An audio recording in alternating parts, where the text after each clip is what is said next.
আসসালামু আলাইকুম, সবাই কেমন আছেন? আশা করি সবাই ভালো আছেন। অনেকদিন পরে একটা ভিডিও নিয়ে আসলাম।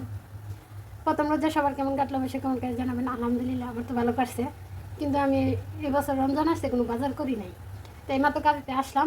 গত বছরে কয়েকটা বুট ছিল, ওই বুটগুলো সিদ্ধ করে বাজি করছি। আর যেহেতু প্রথম রোজা অল্প একটু বেগুনি আলু চপ বানাইতেছি, কারণ আমার ঘরে মুড়িও নাই। এখন ফোন দিয়ে একজনকে বলছি যে মুড়ি এনে দিয়ে যাইতে, সে দোকানে গেছে মুড়ি আনার জন্য। তো আমি এই জায়গায় বুট বড়া এগুলো সবাই জানিতেছি। তো আলহামদুলিল্লাহ ভালো কাটছে, কোনো খারাপ লাগে নাই। ভাবছি খারাপ লাগবো না, খারাপ লাগে নাই। তো এইভাবে যাতে 30টা রোজা পালন করতে পারি, সবাই দোয়া করবেন, সবার জন্য দোয়া রইল।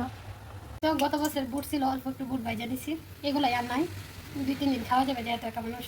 এই জায়গায় বেগুন কাইটা নিছি, বেগুনি বানাবো, আলুর চপ বানাবো।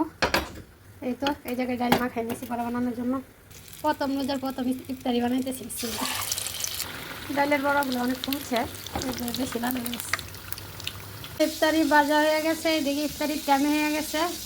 এই তো আলুর চপ, বেগুনি, ডাল ভাজি, আর এই জায়গায় বুট শসা মাখাই নিছি। এই তো টাইম হয়ে গেল। বিসমিল্লাহ। এবছর খেজুর আনি নাই, কোনো বাজারেই করা হয়নি।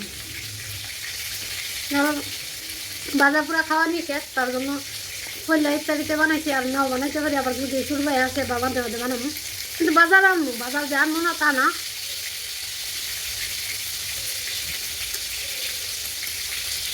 আমার কিন্তু বাজার পুরো এমনিতে খাওয়া নিচ্ছে, তেলে বাজার জিনিস। অন্যান্য সময় কিন্তু বড় সরাতে এরকম ভালো লাগে না, কিন্তু ইফতারির সময় যতই সমস্যা থাক না এগুলো ভালো লাগে খাইতে। অনেক মাছ মাছ আছে।